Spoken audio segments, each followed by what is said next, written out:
And I'll begin with the first verse of Ephesians chapter 4. And it reads, I call upon you, therefore, I, the prisoner of the sovereign, walk worthily of the calling with which you were called. So once again, you see how Shaul calls himself the prisoner. And I already explained that in the previous study, right? But like I said, it in the prophetical sense, it connects with the fact that the last would have to be in prison. All seems to point to 10 days from Yom Teruah to Yom Kippur, the day in which he will die. And therefore, he'll be a prisoner for Mashiach, or of Mashiach, in the sense that he has to do his will, for he is his messenger. So since Shaul persecuted people that believed in Mashiach, when he was chosen, when he was picked, he pretty much became a prisoner, in the sense that since he had done everything that he had done against the congregation of Yahushua, now Yahushua would hold him prisoner until he would fulfill the Messiah's will, which was to go and preach to the Gentiles. So I call upon you, therefore, I, the prisoner of the sovereign, to walk worthily, right? To be worthy of the calling. In fact, interesting to read this because of what we spoke about yesterday in the study. For those who were listening, the Spanish study, and pretty much everything I said in the beginning regarding being worthy of the calling, to really respect the fact that Yahweh called us, and that means so much. So therefore, we should act according to it. Of the calling with which you were called. For remember that many are called, but few are chosen. Many are called, but few are chosen. So even though, and I know we're very few in the English studies, but in the Spanish congregation, thankfully, there are a lot of people already. And that's why I had to talk about this subject yesterday, because some people tend to forget what we are getting together to do, and forget the fact that we are studying to be better, to do better, and to fulfill the will of our sovereign. So, with all humility and meekness, with patience, bearing with one another in love. Very important to bear with one another out of the love that Yahweh told us to have and give, right? For we must love Yahweh with all our heart, all our minds, and all our strength, and our neighbor as ourselves, as well as the fact that it is written that we must love the enemy. So we should always have humility. We should never think to be more than anybody. We should be humble at all times with every single person of any status, according to the world, of any color, of course, and anything. Money, no money, good looks, no looks, etc. We should respect everybody. So with all humility and meekness, right?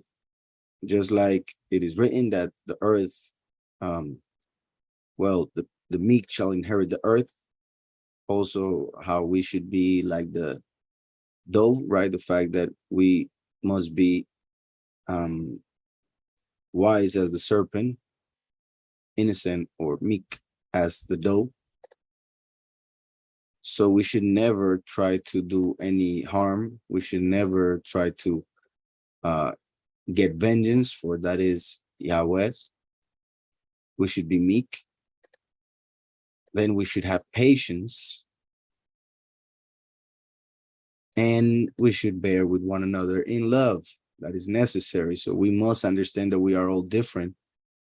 And what gets us and makes us one is the truth in which we believe, which is the Messiah, and the fact that he came and died for our sin. So that makes us one family, but we also need to understand that we are all different, just like in a body. There is a toe, a finger, an ear, a nose, a mouth. They are different. Finger and toes very similar, still different. So being eager to guard the unity of the Ruach in the bond of Shalom, of peace, which is pretty much also what I was saying regarding the fact that we are one body. So we must guard the unity. And that is why one of the things that Yahweh hates, and one of the things that the enemy tries to do the most, is to divide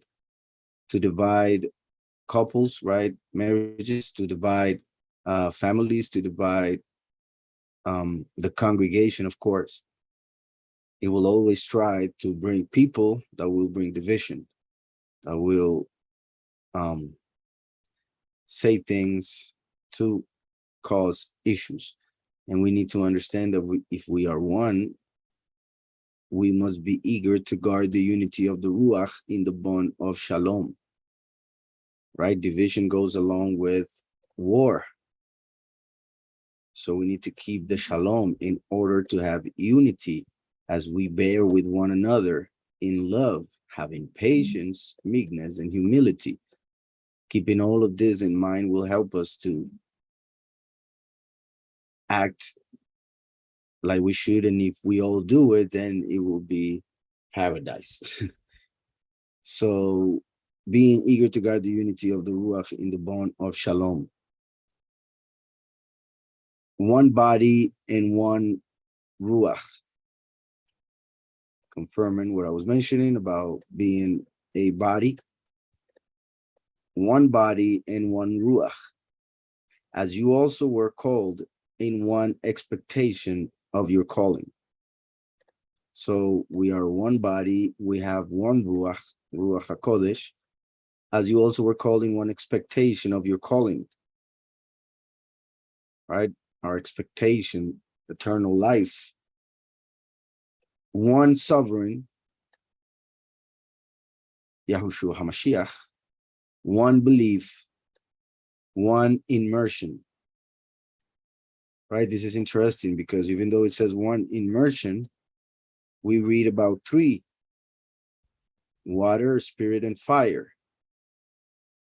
And as we know, just like there are three who agree in testimony on earth, water, blood, and the Ruach, and in the heavens, the Father, the Son, and the Ruach.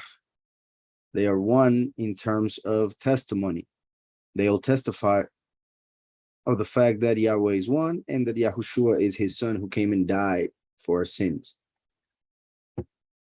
So the water, the immersion in water is mainly a symbol. As Yahuhanan said, I immerse you in water, but the one who is coming will immerse you in the Ruach and fire. So Ruach and fire can be seen as one or two in the sense that Yahweh is one, but he said, I am the first and the last. So we can see the immersion in the Ruach through Yahushua and the immersion in fire through the last. But as we know, when Yahushua gave the Ruach in Shavuot, they had flames of fire above their heads. So right there, through the Ruach would come the fire, which has to do with understanding and the tests that the enemy would bring through temptation and all of that to go away from the truth that you have received. So Yahweh is one, but he's first and last. So the same with this immersion. One immersion, the one in his Ruach, the one in his name. That is the true immersion, which is represented by the immersion in water. And the immersion in spirit will lead you to the immersion in fire, which is test in the sense of the burning of the fire, how it hurts, but also in the sense of the fire gives light. The unction, the Ruach within us that teaches us all things. So one immersion, one belief, right? The belief in, already said it, Yahweh is one, and he sent his son, his only begotten son, to come and die for our sins. One sovereign, he who died for our sins. One Elohim, one mighty one, that is Yahweh, and Father of all, who is above all, and through all, and in you all. So this is interesting because it says, Father of all, who is above all, and through all, and in you all. So 4 things. For we know Yahweh, his name has 4 letters. And each of those letters also represent the 4 levels of interpretation in the 4 worlds of creation. Father of all, Atzilut, emanation, who is above all, Beriah, creation. The Father said the word, and that is Yahushua, who created everything. And through all, that will be the last. So first and last, the word and the voice. Through all, just like the voice goes through the mouth and also through the ears. And in you all, which would be Asiyah. These last 2, Yetzirah and Asiyah, formation and action.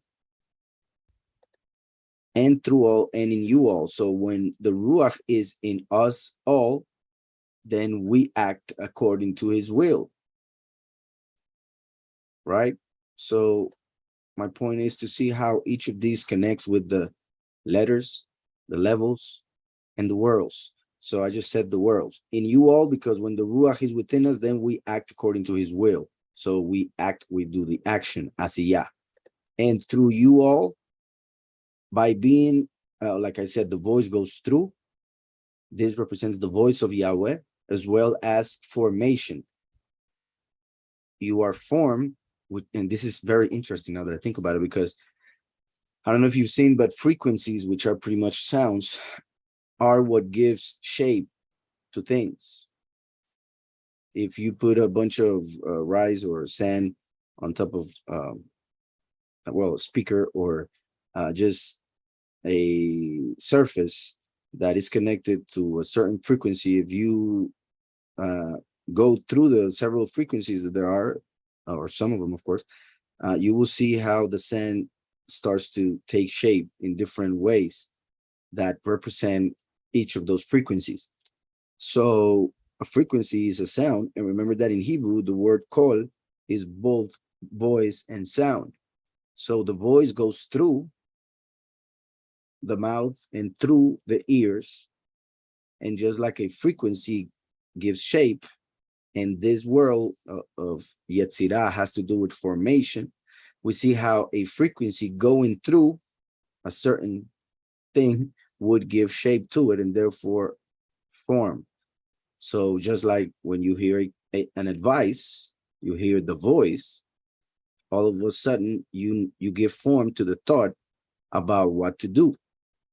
You actually have an idea now of how to act. So you see how that would be right before the action, asiyah, that was represented here already. So then who is above all would be connected, like I said, with the word who created all.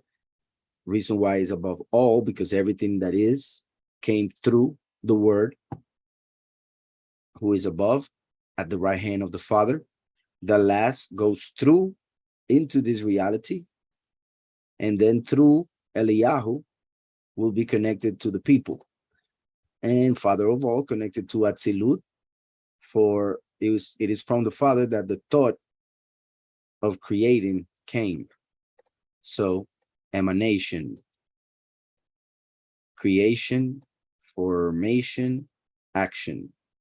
And therefore it would be Yud, Father of all, just like the letter Yud is the first trace of any letter there are 4 letters in Hebrew that represent a beginning. And this is the Aleph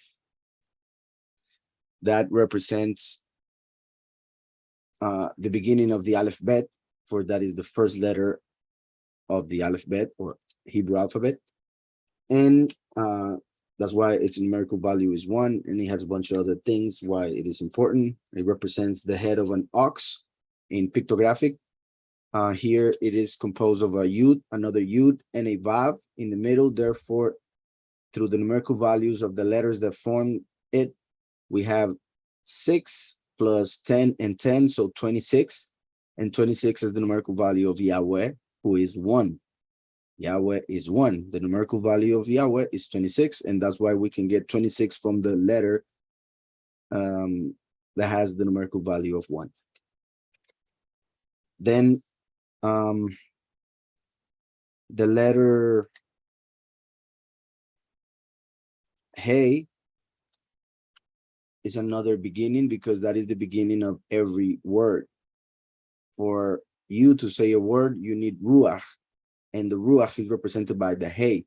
That's why when you pronounce the Hey, ruach comes out of your mouth, and it represents revelation. Then the letter I'll see the Yud last.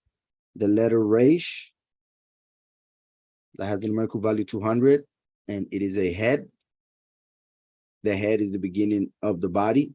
That's why this represents the beginning, because it is the first letter of Reshit, which means beginning.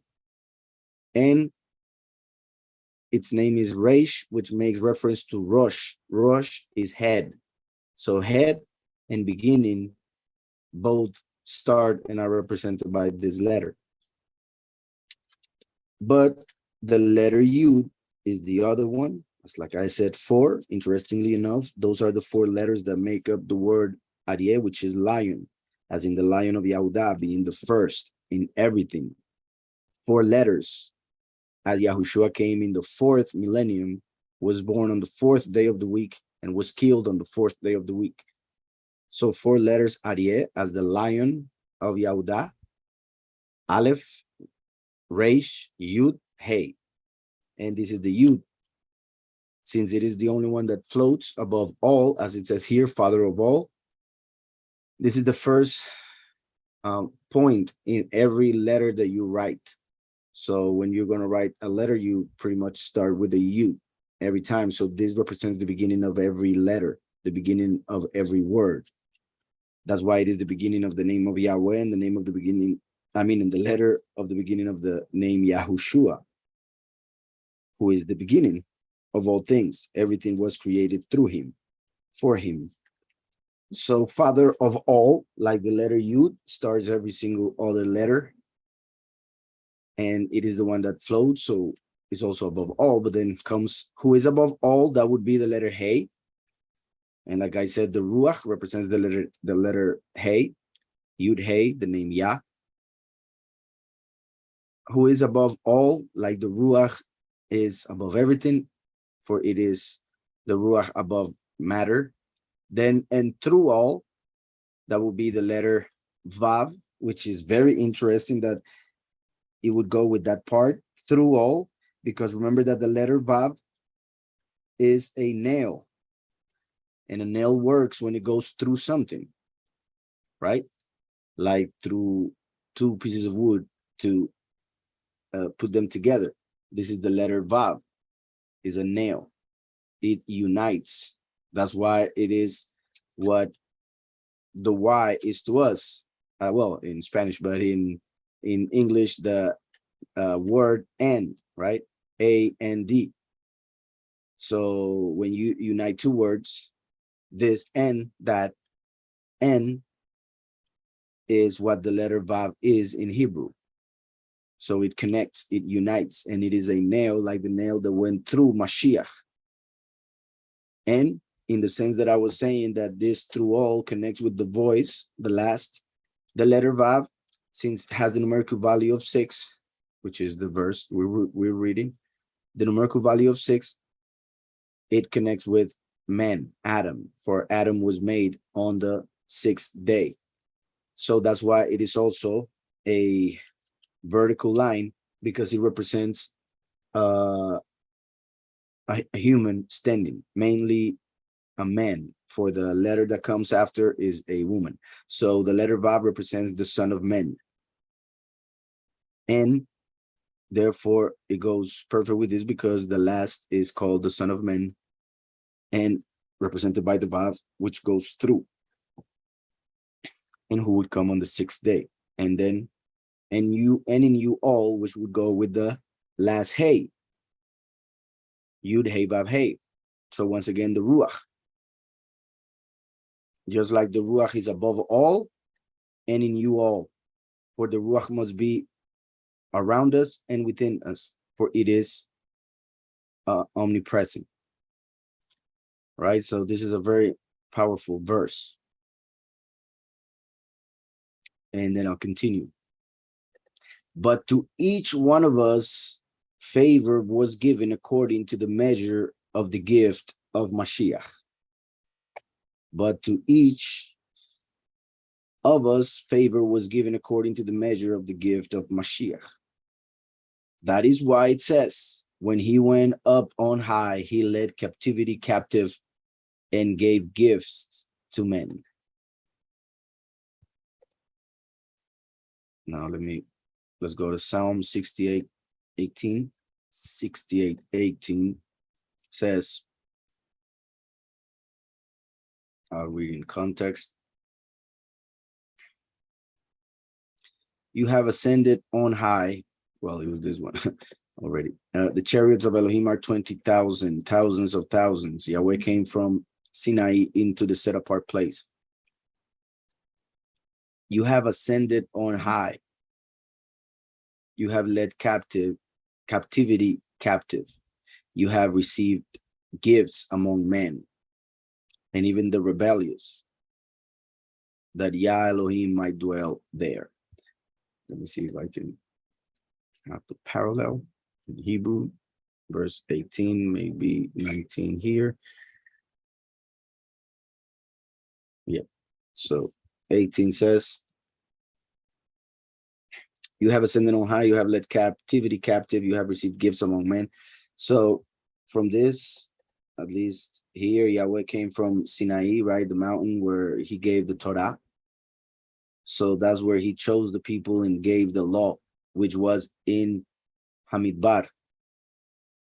Sinai means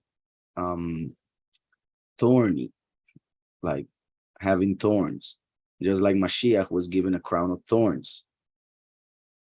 And it was in the Midbar, like I said, which is the desert, the wilderness.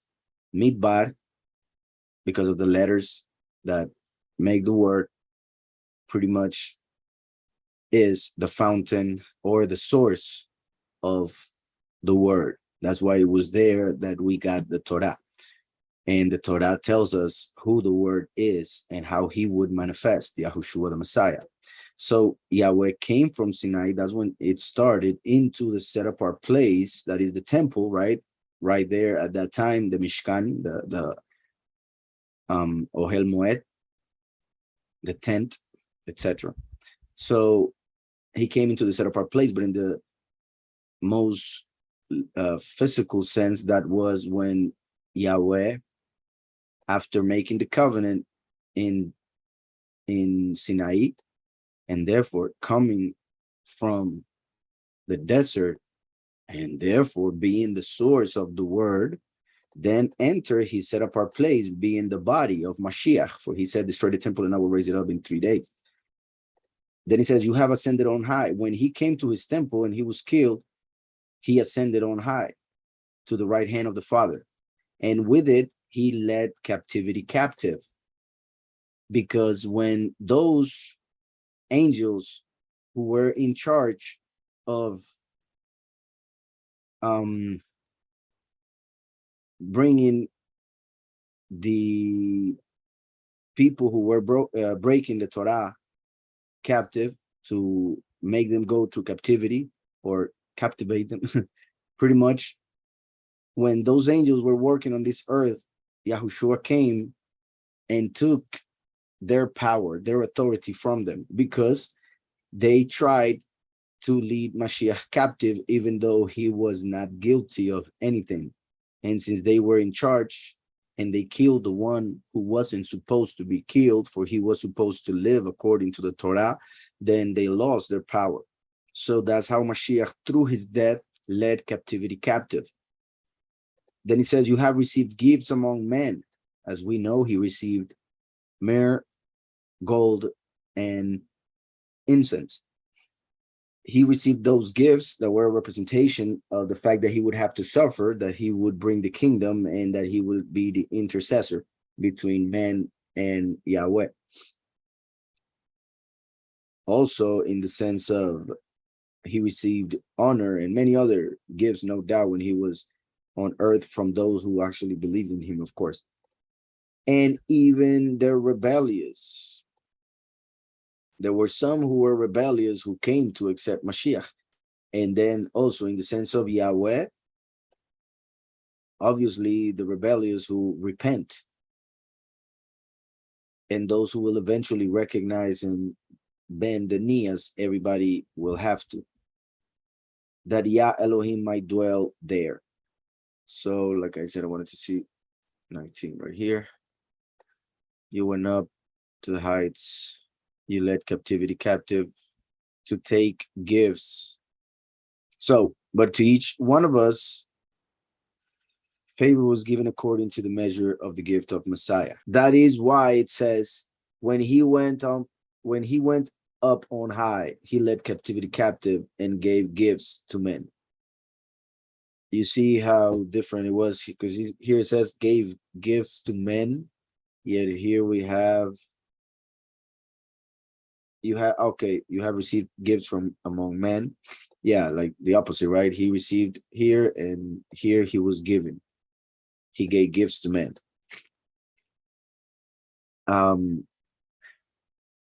So this would be because of the translation, the Septuagint. This would be the Masoretic. So you have received gifts among men. And like I said, because of the way when I read it, also I read it different. So it says right here, lakachta. So you see this, it says to take, right? To take gifts from men. Like I said it when I was reading it, although they say here, thou has received. To take is pretty much like it's saying it here, is the other one that says it different. Thou has received gifts. That's same. It here it says from men. This Ba'adam would be with Adam, or in Adam. To take gifts in Adam, with Adam. So in Adam would be in humanity, as when entering in a human body, he would be able to receive authority over all things, like Yahweh promised him. But also with Adam can be connected to the fact that he will manifest as the son of Adam, first and last. And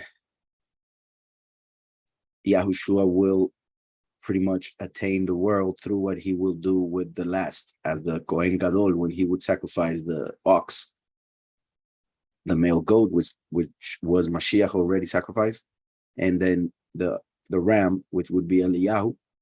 When all those sacrifices are done by the Kohen Gadol in the heavens, Yahushua at the right hand of the Father, then he will receive everything to take gifts in Adam, with Adam. So going back to Ephesians. And in this translation, right, it would refer to the fact that he gave us life. He gave us everything, actually. But what does he went up mean? This is important because it also connects with Proverbs 30, verse 4. But what does he went up mean? Except that he also first went down into the lower parts of the earth. So this is interesting because In fact, let me go back because I mentioned here in the 17 how this referred to Mashiach coming from or as promised by the Torah given in Sinai to enter his body, the set apart place. And after he was, I mentioned after he was killed, that he ascended when he was resurrected to the right hand of the Father. But here Shaul is interpreting this verse as you have ascended on high, referring to the fact that he was resurrected. He ascended to the earth, for he had gone to Sheol, where the souls go, right? He went down to Sheol and then ascended. And through that resurrection, he led captivity captive to be able to give us gifts in the sense of the other translation. I want to make that clear. So, but what does he went up mean except that he also first went down into the lower parts of the earth? He who went down is also the one who went up far above all the heavens to fill all. So this also, it's important, and it kind of, well, it reminds me of something that I was telling Celio the other day about where Mashiach would be with his body, and explaining how even though his body was physical, for Thomas was able to touch it, was transformed, and instead of being of dust was formed with light, and therefore it could transform and enter the highest heaven, which is only spirit and light. So through the transformation of the body, he would be able to ascend and pretty much have a body for each reality. For each dimension, he would have a body to be able to exist or manifest within that dimension, for he came down from the heavens all the way to the earth, and not only to the earth, he kept going down after he died, so that when he went up, he would fill every reality with his presence, with his authority. So he went all the way to the Father.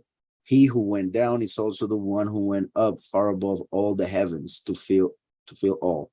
He himself gave some as emissaries, and this is where we see the 5 different ministries, as we have 5 fingers in the hand, as the numerical value of the letter Hey, which is 5, and like I said, represents the Ruach, and these are the 5 different ministries that the Ruach gives. Emissaries, or Malachim, that will be the thumb that covers the entire hand, the rest of the ministries. The emissaries have the rest of the ministries. For then we have prophet, right? Like the prophet says what Yahweh is telling you. Evangelists, which are the ones who go around taking the testimony with them to others, pretty much planting the seed. Shepherds, which are those who lead those congregations when the evangelists came to plant the seed. And teachers, which are the ones who teach doctrine, what the scriptures actually say, so that the shepherd can teach it, so that the evangelist can take it, and the prophet reveals pretty much above the already revealed knowledge that the teacher knows and teaches. So the prophet receives mysteries so that the teacher can make more teachings and also personal things, but mainly prophecy, of course, of scriptures, revealing the prophecy in scriptures, for we know the spirit of prophecy is the testimony of Mashiach. So it always leads to Mashiach prophecy. And like I said, emissaries that have to do with everything else. So an emissary like Shaul, he would have prophecy. He was an evangelist. He was a shepherd. He was a teacher. Obviously, we see Shaul, acting more like an evangelist, right? For he went all over the place to teach. But we know he was an emissary, right? Doesn't say an evangelist. For he also gave prophecy, even though at the time was not understood as it normally happens with the prophets. He was a shepherd, no doubt, for he would continue to lead congregations through his letters. And of course, he's a teacher, for he is the one who actually reveals the doctrine, the true doctrine of Mashiach. As he himself says, he was given that honor. And it says, and he himself gave some as emissaries, and some as prophets, and some as evangelists, and some as shepherds and teachers. Now, this is also important because there are denominations, complete denominations, that teach that there are no prophets, that ever since Mashiach came, prophecy stopped, and there will be no prophets. And that is a lie. If that was so, then this wouldn't be written here. The problem and the issue is that many people claim to be prophets and they are not. So since people have found themselves hearing false prophets and realize eventually that they are false, then they reject all prophets and all prophecy because they don't understand it. They don't understand the reason why they had to listen to false prophets, right? So once again, they focus only in their own experience, their own environment, that little box within in which they live. And so since they only met false prophets, pretty much to them, prophecy is a lie. Now, so, but we see here that it's not, it still continues till this day. That's why the book of Revelation says that the spirit of prophecy is the testimony of Mashiach. Now, emissaries is what they call apostles, and there are people nowadays calling themselves apostles. That is another issue, but it is not as bad as the prophets, because people are expecting to hear something as divination, right? Sadly, somebody to tell you the future. So those people appear, they claim to be prophets, and they tell them, okay, you're going to get a house, you're going to get a husband, and then this and that. And when it doesn't happen, as the supposed prophet said, then they stop believing in prophecy. But apostles, they pretty much are not tested. Sadly, so there are some people who call themselves apostles who were not sent by Yahushua. They may be apostles of a different entity, but not of Yahushua. And obviously, evangelists, that is normal nowadays. I mean, they do believe that those exist, of course. Shepherds and teachers. So yeah, the one that they are mostly against is prophets. Secondly, emissaries or apostles, because of the false apostles and false prophets. But we see here that there are real ones. It's just that people sadly have only met false ones, and sometimes when they meet real ones, they don't believe them, as it usually happens. For the perfecting of the set apart ones, for the perfecting of the set apart ones, to the work of service, to a building up of the body of the Messiah. Building, for it is the temple. Body, for the congregation, is the body. Building the body of the congregation of Messiah, which is the bride, is interesting because when we go to and I'm gonna show this right now. Hold on. So let's go to Genesis 2. And the rib which Yahweh Elohim had taken from the man, he made into a woman, and he brought her to the man. Verse 22. Here in Hebrew it says, and he built Yahweh Elohim from the rib that he took from the Adam, a woman, Anisha, and he brought her to Adam. So Vayiben, I'm gonna take it here so you see it also here. Vayiben The root is bana. Here we go.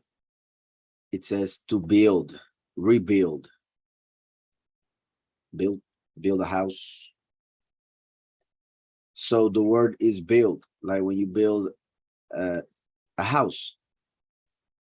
And we know the woman is very connected to the house, for the Yahweh created this reality through the Ruach, just like the wise woman builds the house, as Proverbs says. And you see how we see the word here, builded a city. He builded an altar, build us a city, builded Nineveh,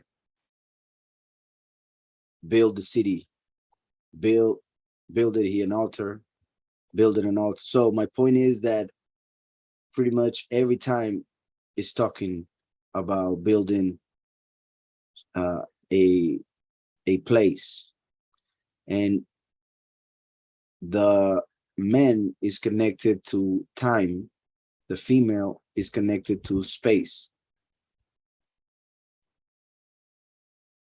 And there are many reasons why this is so, and how it connects, and the things that it reveals. For instance, zakar is male in Hebrew, sakar. So just to make sure this was clear, right? Bana, to build. The word male and female, he created them. You see, is zakar. And zakar means male, but if you go further, it means to remember. So that has to do with time, to remember the past. So the male is connected to time, females to space. So Adam was formed from the Hebrew yatzat. Eve was built from the verb bana. And all of that because now it says here, to a building up of the body of the Messiah. So that's why in Genesis it says that he built the woman, because now he is building the bride of Mashiach, the woman, the congregation, both as the temple and as the body of Messiah. And that's interesting as well, because Yahweh built through a malach that which is made of matter as the body itself.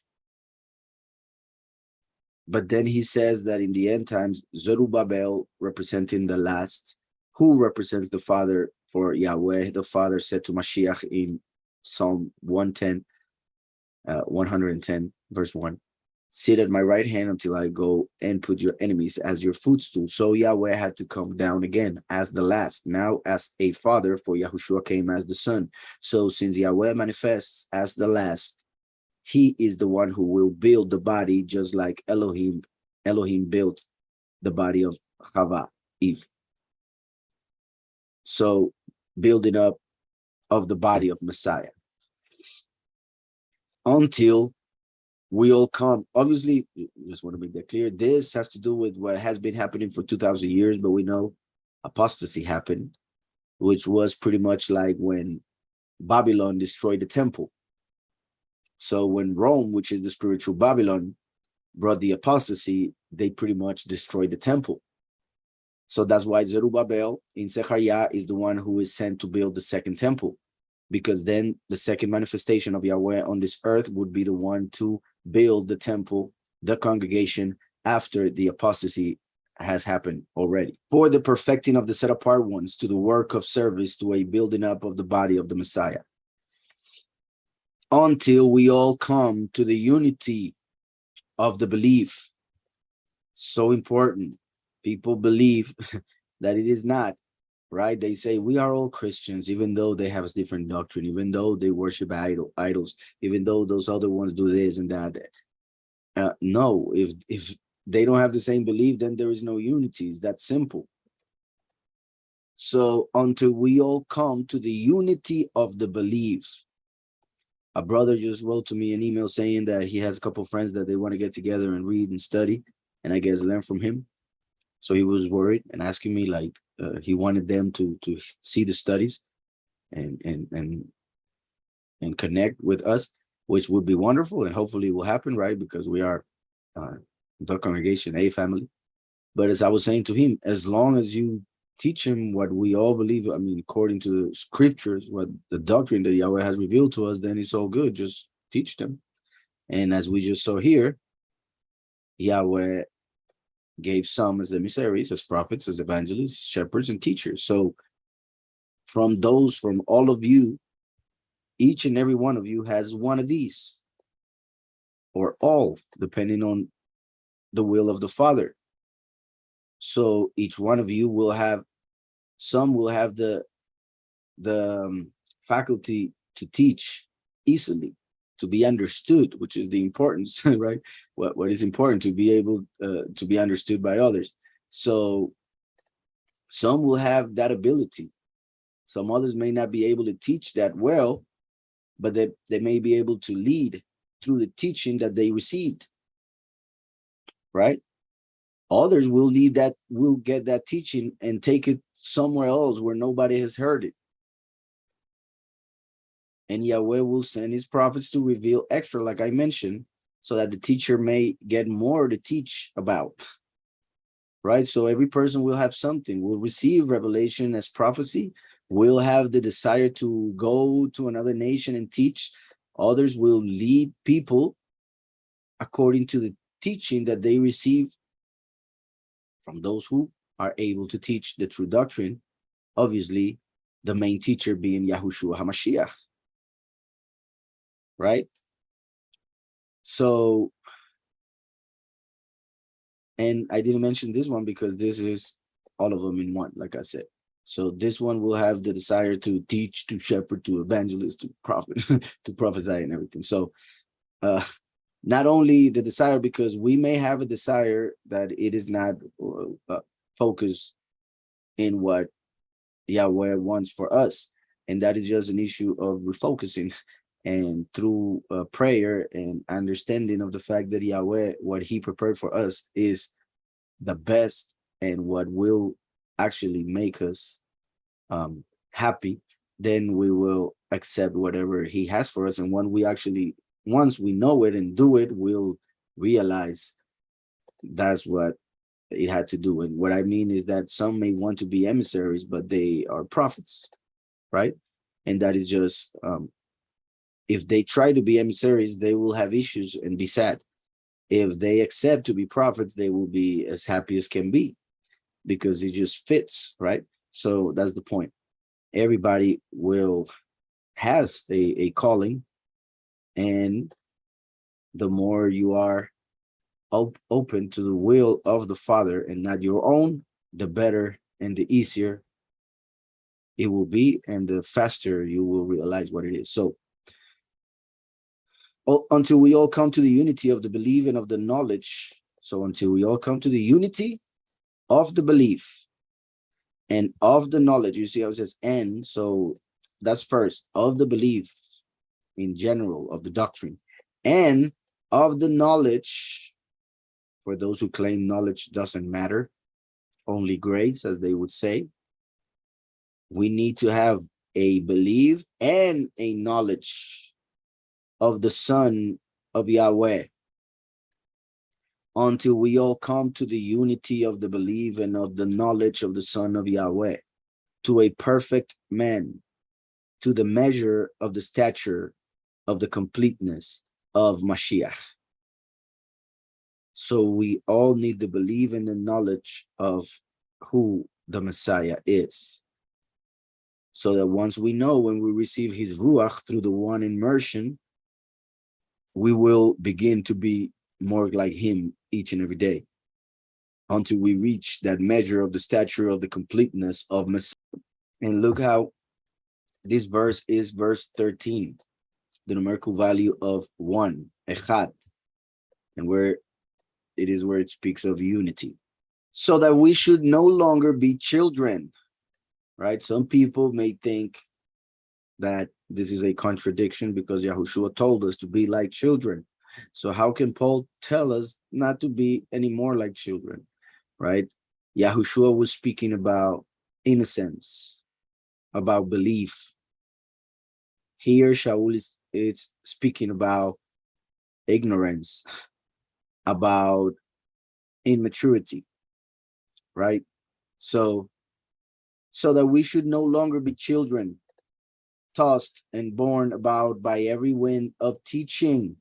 Oh, this is so important and so sad to see how a lot of people, no matter how old they may be, and sometimes that's kind of what makes them like that, in the sense that tradition, having it for so long, makes them, and also being away from scriptures, from reading, makes them not able to really analyze what they are following.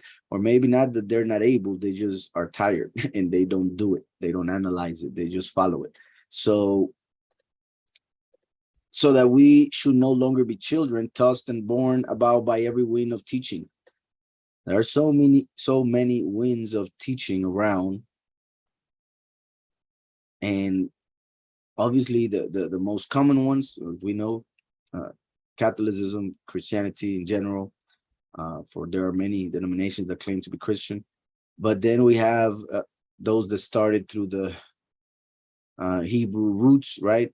Those who, like, it all started very nice, but then a lot of people started making a bunch of other different doctrines once again, or taking people back to the chains that Yahushua took from us through the commandments of men that the Jews that rejected Mashiach were following. So that is a big issue. So people who are spiritual children are easily taken from one to the other ministry, from one ministry to another one, because they don't really analyze what they are hearing. So something sounds nice and they go after it. So they follow that wind of teaching, but then another wind comes and takes them away to another one, another ministry.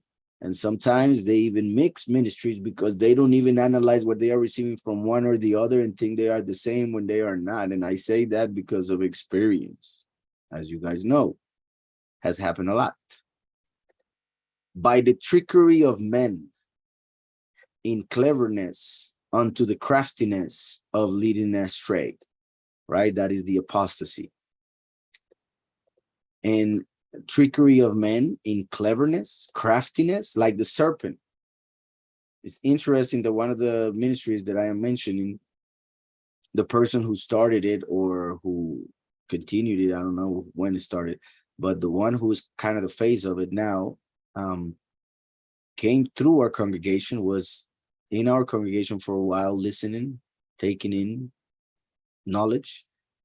And then he took some of that knowledge, which either he didn't understand it or it wasn't enough, but he took some of that knowledge, mainly the words, the vocabulary, and started using it. And that's what caused a lot of people to think it was the same, that he was teaching the same. In fact, yesterday I received an email saying that I should talk to him. And like I have said in the past, I was willing for a long time, but many things happen, and I have come to find out many other things that really, when it comes to doctrine, I don't think there's a point in talking, even though, of course, I'm always willing to hear, to listen, but we have two very different doctrines. So, and a lot of other things that are different. So the trickery of men in cleverness unto the craftiness of leading astray. But maintaining the truth in love. That is the point, to maintain the truth. Because when you come out of it, then we have issues. We cannot claim to be one. That's why I cannot talk with a congregation that is not following the truth, obviously. So maintaining the truth in love. And obviously I can talk to a congregation in order for them to accept the truth, right? but I mean talk to a leader of a congregation who wants me to believe that lie in which they are believing. That's my point. And I want to make clear for you guys know, and that's why I'm not making it that clear, but for anybody who may not know, I have listened and I have read emails and I have seen their arguments, and that's why I'm saying what I'm saying. So, but, and yeah, I know not, I'm not the only one. So yeah, um, maintaining the truth in love. We grow up in all respects into him who is the head, Mashiach. Maintaining the truth in love always. Yahushua is the truth, Yahweh is love. So the only way to maintain the truth is through love, because the Father maintains the Son, right? So the only way to keep the truth within us is through love. When we reject love, when we don't have love, then we are going to lose the truth. And anything that we do would be a lie, because if you do everything that you think you need to do to enter heaven, you claim to fulfill all the commandments. Well, first, remember that the first one is to love Yahweh. So right there, one failed. But my point is that if one gives his body in sacrifice, if one gives everything that he has to the poor, if he does everything without love, then he did it for nothing. It meant nothing. It was a lie. He was fooling himself or trying to deceive others for him to receive honor, as it usually is. So maintaining the truth in love, we grow up, right? So that we are not children. We continue to grow spiritually, even though we see in the mirror and it seems the opposite, right? Even though we are getting old, and some of us a long time ago stopped growing, spiritually, we continue to grow, thankfully. So yeah, and that was a long time too. So, but thankfully, we continue to grow, right? So maintaining the truth in love, we grow up in all respects. We become stronger, we become wiser, we become patient, etc., etc. We grow up in all respects into him who is the head. For we are the body, so it is like growing up all the way till the point when we are connected to the head, and then we'll be alive, right? The moment of the marriage, the wedding of the lamb, that moment of connection will be like the neck connecting to the head, and therefore now being able to breathe. So from whom the entire body, joined and knit together by what every joint supplies, according to the working by which each part does its share, causes growth of the body for the building up of itself in love. Isn't it interesting that, well, not everybody, but you'll understand what I mean. We came to this reality, to this world. We enter and received a body through an act of love, right? Because a couple made love, we all of a sudden came to exist in this reality. A body was made for us in love, right? So now the love that is within us, because of the love that Yahweh gave us through Yahushua, in Yahushua, now leads us to him as a bride to her groom. And that's why we are building ourselves up. Also, in a way, like when you are in love and you try to look as good as possible for the other, right? All of a sudden, exercise is important, to have the beard ready, like my brother right there. I was gonna say hair, but well, we got issues with that. Well, cut. Yeah, Yahoo is ready now. So, right, you start building yourself through love. We build ourselves because we are in love with him. We want to be like he wants us to be, so that he finds us attractive, right? In the spiritual sense. So, from whom the entire body, joined and knit together by what every joint supplies, right? Just like every single of these ministries mentioned here, they supply something different to the congregation, right? That is needed to perfect the set apart ones. So until we all come to the unity of the belief, I already read that a long time ago, from whom the entire body join and knit together by what every joint supplies, according to the working by which each part does its share, right? Whether that may be prophecy, teaching, evangelizing, etc. Causes growth of the body, right? Because like I just mentioned, when a person goes and evangelizes another group of people, all of a sudden we grew because now we have more people. Now we are more, the body is bigger. Maybe they are the hen, and then another evangelizes somewhere else, and we have another hen, and etc. until we have every single part that we need. Causes growth of the body for the building up of itself in love. And it is because of love that people go and preach to others. So this I say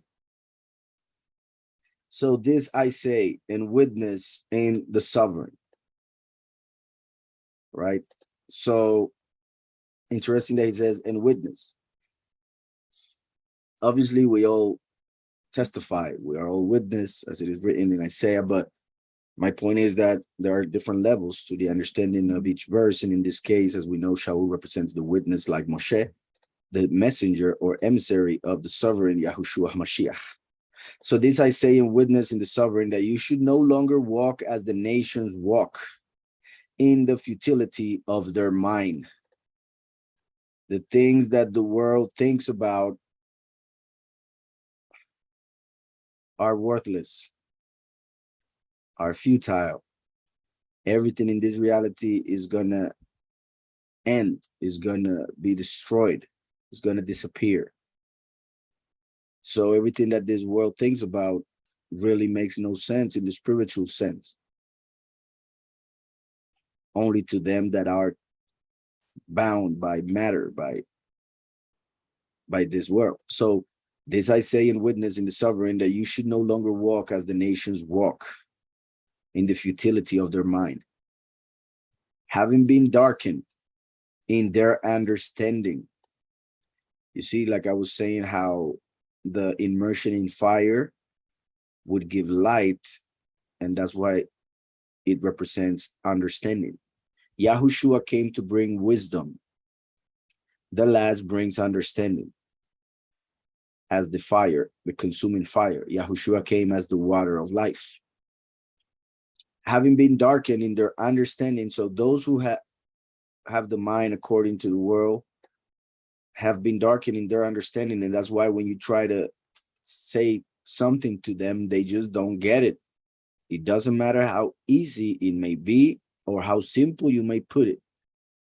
They just don't understand it. Having been darkened in their understanding, having been estranged from the life of Yahweh, of Elohim, the spiritual life, because of the ignorance that is in them, because of the hardness of their heart.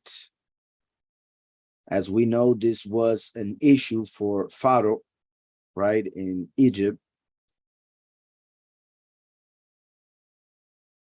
And there are some who claim that Yahweh is bad because he hardened the heart of Pharaoh. However, what they don't understand is that if Yahweh did that, is because he deserved it. And that's the point that for some reason they miss. If we believe in Yahweh and know he's perfect, just, and justice is what he was teaching in the old covenant, then it was because of justice and because of the lack of faith and good deeds that Pharaoh got his heart hardened. And that is like when a person steals, in some places they cut the hand so that he may learn not to steal, because it is with the hand that he took whatever he took. So in a similar way, right, when somebody sins in a certain way, that certain sin can be connected to a part of the body. And for instance, we use the will just by wanting it, we move the hands, for instance. So through the power of the will in our mind, in our nefesh, our soul, we are able to move the hands. But Yahweh, as a punishment, he could turn off a part of the brain, of the mind, which would make the person not being able to move a hand. Maybe they can move this hand, not the other. So in a way, that's what happened with the heart. The heart of Pharaoh, and in this case of these people, because of their sins, it got darkened. It wasn't able to see the light. It became blind. It became hard because of the fact that they were so immersed in matter. They were so immersed in matter that they became harder and harder, more solid. And that makes them not able to hear, for their ears are also hardened. And it is like a person who is not able to understand anymore. A person that even doesn't repent because he or she doesn't understand even that they did anything wrong, right? So that is a big issue, because that's how a person ends up lost if they continue in that path. So having been darkened in their understanding, having been estranged from the life of Yahweh because of the ignorance that is in them, because of the hardness of their heart, who, having become callous, have given themselves up to indecency, which was pretty much what I was mentioning regarding the hardened heart, who having become callous have given themselves up to indecency, to work all uncleanness with greediness, right? Like the fact that they worship sex and the fact that they worship money. That's what ends up happening. But you have not so learned Mashiach. But you have not so learned Mashiach. So imagine, he was talking about people who claim to believe in Mashiach, yet have different teachings that lead them to uncleanness, and greediness, like the prosperity doctrine. But you have not so learned Mashiach, if indeed you have heard him and were taught by him, as truth is in Yahushua. Right? If indeed they heard from Mashiach, because they may have heard from the false Messiah. If indeed you have heard him and were taught by him, as truth is in Yahushua, that you put off, with regard to your former behavior, the old man. The old man. So that which we were, we have to put it off. We can no longer go back to what we were, to how we acted. With regard to your former behavior, that you put off the old man, being corrupted according to the desires of the deceit. We now know the truth that is in Yahushua, so why would we go back to the desires of the deceit? And to be renewed in the spirit of your mind. And to be renewed in the spirit of your mind, so that now we can repent, so that now we may be able to understand and see and hear. And to be renewed in the spirit of your mind, and that you put on the renewed man, which was created according to Yahweh in righteousness and set apartness of the truth. And that you put on the renewed man, that would be Yahushua HaMashiach. For Adam is the man, and Yahushua is the last Adam, the renewed man. For through the first man death entered this world, And through the renewed man, life entered this world, which was created according to Yahweh in righteousness and set apartness of the truth. So this is interesting. And pay attention to this, because if the renewed man was created according to Elohim, to Yahweh, then what about the old man? Who was he created according to? Right? That's why we need to put off the old man, because it is because of him that we did what we needed to repent of. That you put off with regard to your former behavior, the old man being corrupted according to the desires of the deceit. According to the desires of the deceit. So the old man followed deceit, just like Satan is the father of lies. But now we put on the renewed man. This one was created according to Yahweh. Obviously, Yahweh's will was for Adam to exist, to come to this point, to be renewed. So the first Adam, yes, it was the will of the Father, but it was according to a different one. That's why we need to put it off. Hope that's clear. Which was created according to Yahweh in righteousness and set apartness of truth. Set apartness of truth, no longer deceit. Therefore, having put off the false, speak truth, each one with his neighbor, for we are members of one another. Very important. Speak truth, each one with his neighbor. We shouldn't be lying to each other. If we want to be happy, we need to speak truth. And Yahushua is the truth. So we also need to preach, right, about Yahushua. Therefore, having put off the false, speak truth, each one with his neighbor, for we are members of one another. Right? So why would one lie to another? It is like lying to yourself. Even more if you're talking about the congregation, the same body. It's like lying to yourself in the mirror when you lie to somebody else. Makes no sense in the whole scheme of things.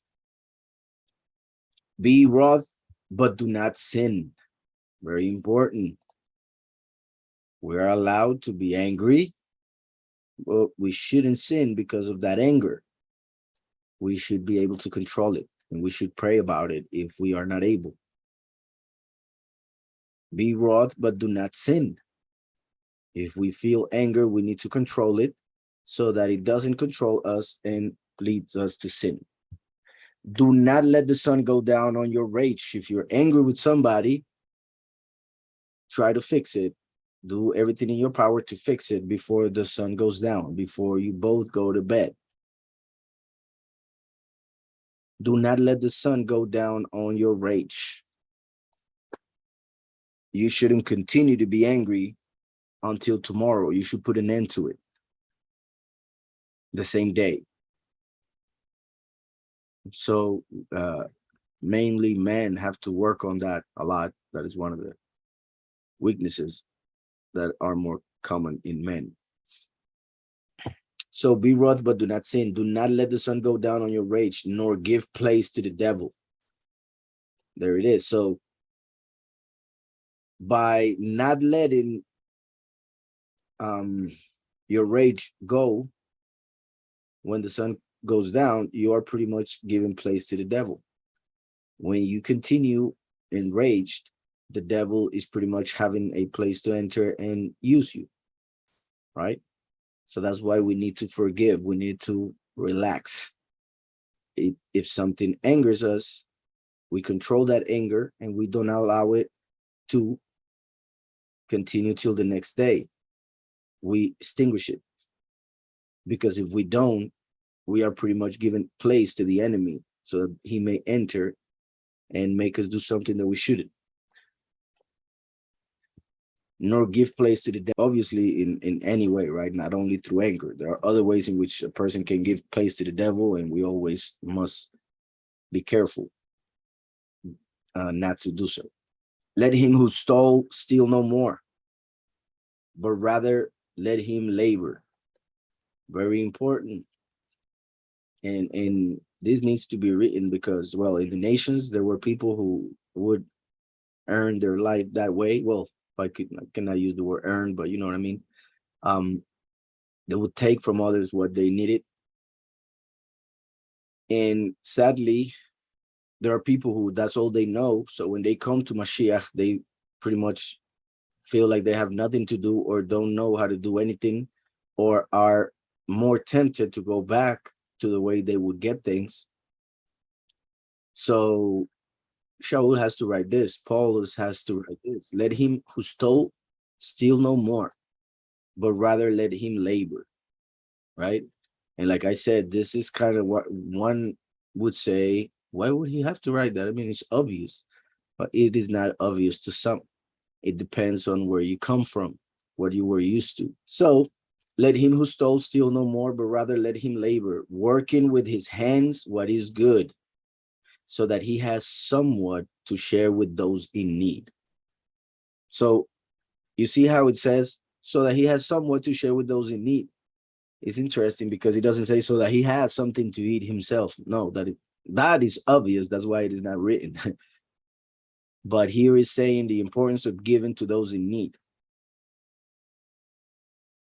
And that is one of the reasons why we work. It is one of the reasons why we do what we do, to help those in need. That should be always the focus. Even like whatever you work, like let's say you sell chairs, you are doing something to help somebody who needs to sit. And then with that money you gain, you can help another one who needs to eat, right? So we should always focus on what people need, to share our knowledge, our abilities, and also money, if so the case.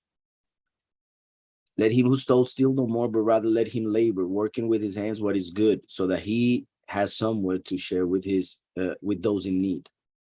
So you see the importance of giving to those in need, so much so that Paulus is saying, go and work so that you can help others. And the fact that he says go and work also means that those others should also try and work and not expect just to get everything, right? We're talking about those in need who cannot work or are working and are not able to, through that work, to get out of whatever. So hopefully that's understood. Because some people may say, oh, I'm the needy one. So you go and work to help. Verse 29, let no corrupt word come out of your mouth. So important. Let no corrupt word come out of your mouth. Obviously, this goes all the way to corrupt names. If a name is a word and a false name is a corrupt word, right? Because if the original name, the true name of the Creator and the Son is Yahushua, Yahweh, the Father and the Son, Yahweh, Yahushua, then changing those names would be a corruption of the true names, and therefore those other names would be corrupt words. We shouldn't let those words come out of our mouth.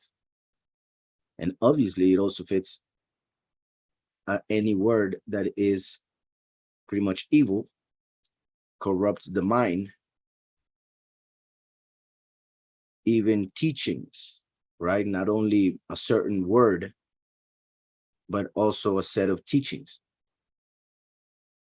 Let no corrupt word come out of your mouth, but only such as is good for the use of building up, so as to impart what is pleasant to the hearers. So you see how it goes with along with teachings, like do not teach anything that will corrupt those who hear it. Instead, teach something that will help build, that will help the people be better. Also, if you're going to talk about somebody, you should focus always on the positive. I mean, there are certain times when it is needed to talk about negative stuff, but my point is that we should always try to talk positive about others in order to build up, not to destroy, not to corrupt a friendship, not to corrupt a relationship, but instead to build it up. And do not grieve the Ruach HaKodesh of Yahweh. Do not grieve the Ruach HaKodesh of Yahweh, by whom you were sealed for the day of redemption.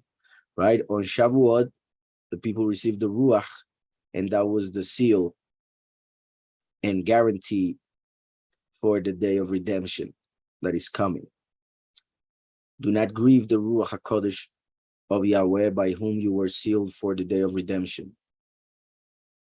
As we know, the chosen few, 144,000, will be sealed with the name of the Father and the Son on the foreheads, as it says in Revelation 14, for the day of redemption, which will be, all points to Shemini Atzeret, the day in which the seventh trumpet will sound. Let all bitterness, so important, let all bitterness and wrath and displeasure and uproar and slander be put away from you, along with all evil. Very, very important to remember all this. Let all bitterness, what we need to be joyful.